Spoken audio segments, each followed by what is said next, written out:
అందరికీ నమస్కారం. ఈరోజు అనంతపురం సిసిఎస్ టీమ్ ఒక మంచి వర్క్ చేయడం జరిగింది. ఇంటర్స్టేట్ రాబరీ గ్యాంగ్ 5 మంది ముఠాని పట్టుకోవడం జరిగింది.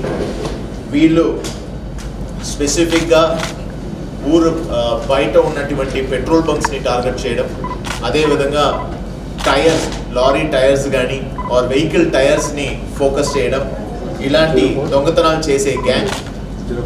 దీంట్లో 5 మంది పవార్, దత్తారి నాయక్, బాబానంద షిండే, సురేష్ పవార్, అశోక్ ధర్మ అని 5 మంది.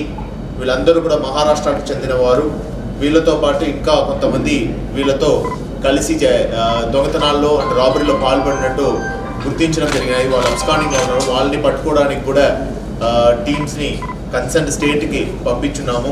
అదేవిధంగా ఈరోజు వీళ్ళ దగ్గర నుంచి దాదాపు 3,50,000 వర్త్ ఆఫ్ డీజిల్, అదేవిధంగా 3,50,000 వర్త్ ఆఫ్ క్యాష్, 2 లారీలు ఈరోజు వీళ్ళ దగ్గర నుంచి స్వాధీనం చేసి వీళ్ళని ఈరోజు రిమాండ్కి పెడుతున్నాము. వీళ్ళ మోడస్ ఏంటంటే ఊరు బయట ఉన్నటువంటి పెట్రోల్ బంక్స్ని ఎక్కువ టార్గెట్ చేసి అక్కడ 12 తర్వాత ఏదైతే క్యాష్ ఆ రోజు వాళ్ళ దగ్గర కలెక్షన్ అయినాయో అది దొంగతనం చేస్తూ, అదేవిధంగా ఆడ ట్యాంక్ నుంచి డీజిల్ని కూడా దొంగతనం చేసే ముఠా. వీళ్ళ మీద కేసులు కర్ణాటక, మహారాష్ట్ర, మన రాష్ట్రంలో సత్యసాయి డిస్ట్రిక్ట్లో 2, అదేవిధంగా గుర్రంకొండ అన్నమయ్య డిస్ట్రిక్ట్లో కేసులు ఉన్నాయి.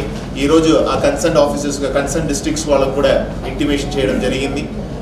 ఈ యొక్క మంచి వర్క్లో గట్టిగా చేసిన సిసిఎస్ టీం వాళ్ళందరూ కూడా రివార్డ్ రాయడం జరుగుతున్నాయి. ప్రస్తుతం ఈరోజు మనకు వీళ్ళు మన జిల్లా వరకు రాప్తాడు కేసులో రిమాండ్ అవుతున్నారు. రాప్తాడులో గతంలో పెట్రోల్ బంక్లో చేసిన దాడిలో వీళ్ళు గ్యాంగ్కి సంబంధించిన వాళ్ళే అనేది వాళ్ళు కన్ఫర్మ్ చేయడం, ఈరోజు వాళ్ళని రిమాండ్కు పంపిస్తున్నారు. Thank you.